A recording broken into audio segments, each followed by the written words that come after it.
Assalamualaikum warahmatullahi wabarakatuh.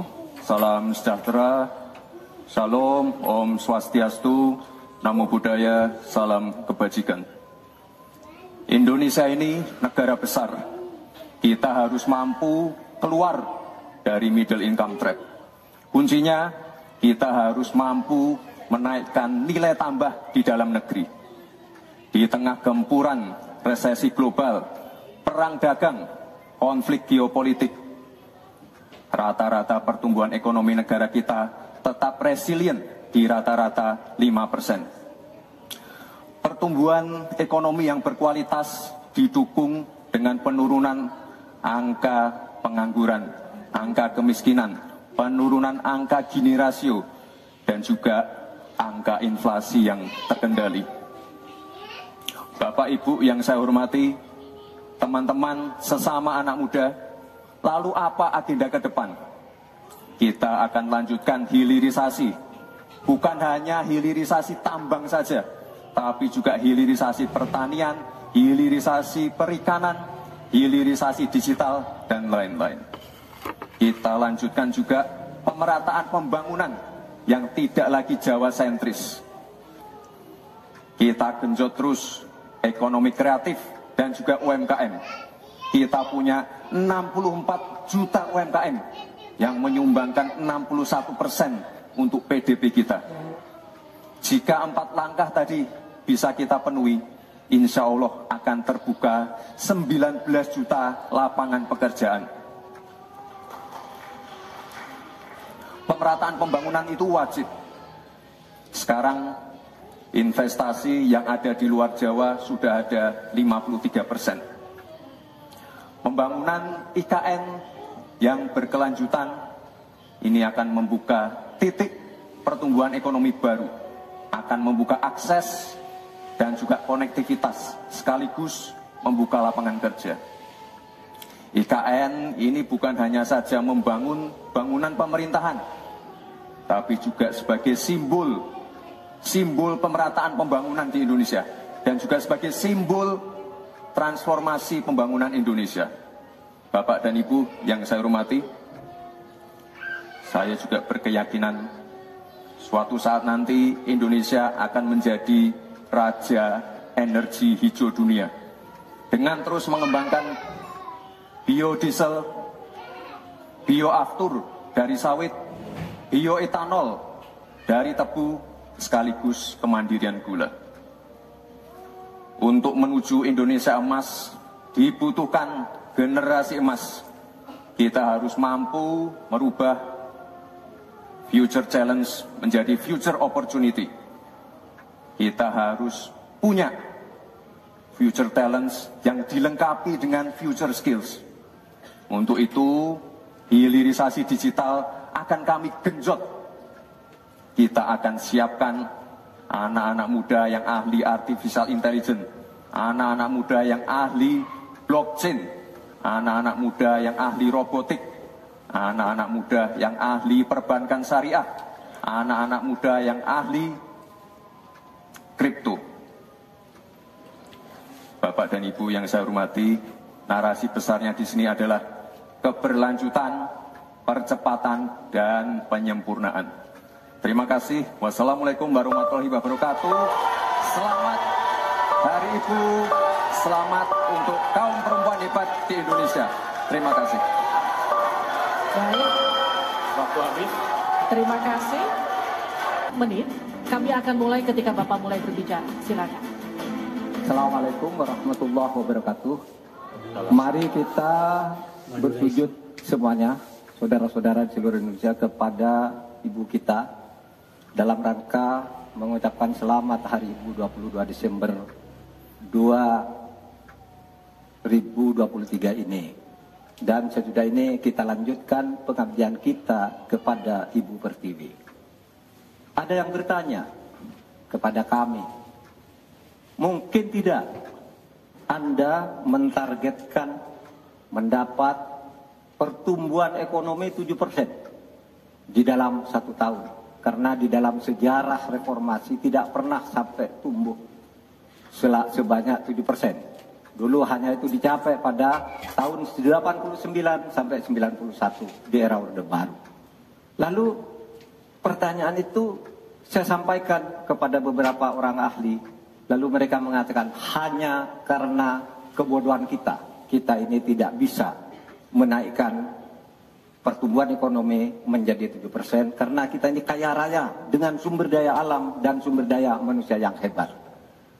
Masalahnya apa? Masalahnya banyak korupsi dan inefisiensi di sektor-sektor pertumbuhan ekonomi, yaitu di sektor konsumsi, belanja pemerintah, ekspor impor, dan investasi. Jadi dengan demikian karena banyak korupsi, dan itu memang betul terjadi. Coba lihat, berdasar hasil SIGI, Transparansi Internasional, korupsi terjadi di lembaga legislatif, eksekutif, dan yudikatif secara besar-besaran. Korupsi juga terjadi di 3 metra alam kita ini. Kita menginjak bumi, ada korupsi di tanah dan pertambangan. Kita ke laut, ada korupsi di masalah kelautan. Kita melihat udara, pesawat terbang kita, ternyata di udara juga banyak korupsi. Akibatnya apa? Rakyat miskin. Saya ketemu dengan seorang bernama Teddy dan Joni di Padang. Seorang atau 2 orang pegawai angkutan perusahaan truk menyatakan tidak pernah bisa mendapat subsidi minyak yang disediakan oleh negara karena tidak pernah sampai di korupsi. Saya juga ketemu dengan seorang Sri Wulan, anak kecil di Parongpong, Bandung Barat. Dia mengajak saya main layang-layang. Katanya, "Bapak, saya ingin terbang seperti layang-layang meraih kita, tapi saya tidak dapat."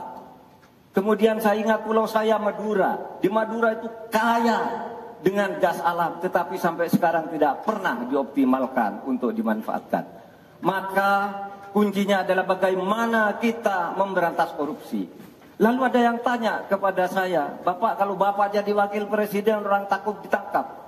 Saya panggil para ekonom dan para pelaku usaha, "Apa betul Anda takut kepada saya kalau saya wapres?" "Tidak, Bapak, justru kami perlu seorang penegak hukum seperti Bapak. Karena apa? Kami kalau mau investasi di Indonesia ini diperas. Mau berusaha ini diperas. Kalau kami bayar padahal diperas, lalu ketahuan kami ditangkap katanya kami menyuap." Itulah Indonesia ini pada saat ini. Oleh sebab itu, saudara sekalian, kita harus lawan korupsi. Memembang istilah anak muda, "Hai koruptor, kutabrak kau. Hai wir, mundur kau wir. Nah korupsi, setabrak." Saudara sekalian, ini semua dalam rangka agar terjadi pemerataan seperti ketentuan pasal 3 Undang-Undang Dasar. Di Al-Quran disebut, "Kaila yakuna dulatan bainal yang." Jangan biarkan kekayaan itu hanya beredar di antara orang kaya. Waktu Bapak selesai. habis. Baik, terima kasih Pak Mahfud. Pak, dimulai dari Anda menyampaikan gagasan. Assalamualaikum warahmatullahi wabarakatuh. Selamat malam, salam sejahtera untuk kita semua. Harusnya saya bicara pada debat yang pertama, tapi hari ini saya sungguh bersyukur akhirnya bisa bertemu. Tapi jangan salah paham, bukan karena saya ambisi jadi presiden, tapi karena saya punya pelajaran yang penting selama saya berjuang di politik. Apa itu? Saya menyaksikan dan menjadi bagian dari adanya pemerintah yang memiliki kewenangan mutlak, terutama pimpinan tertinggi, untuk bisa menghadirkan keadilan dan kemakmuran rakyat. Inilah yang disebut sebagai selepet, menjadi bagian dari kewenangan untuk menghadirkan kemakmuran dan keadilan.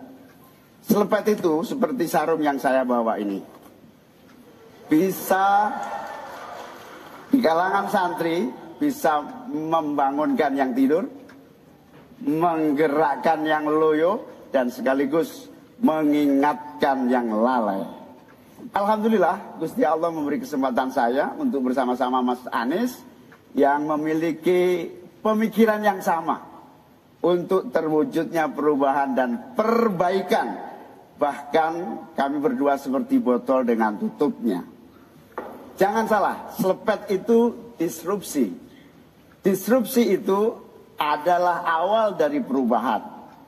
Bayangkan, 100 orang Indonesia kekayaannya di atas 100 juta jumlah penduduk Indonesia. Artinya ini keadaan yang tidak adil. Ini harus kita selepet. Kita juga harus punya keyakinan bahwa 100 orang yang kaya ini kita pajakin bersamaan dengan kita turunkan pajak kelas menengah di Indonesia.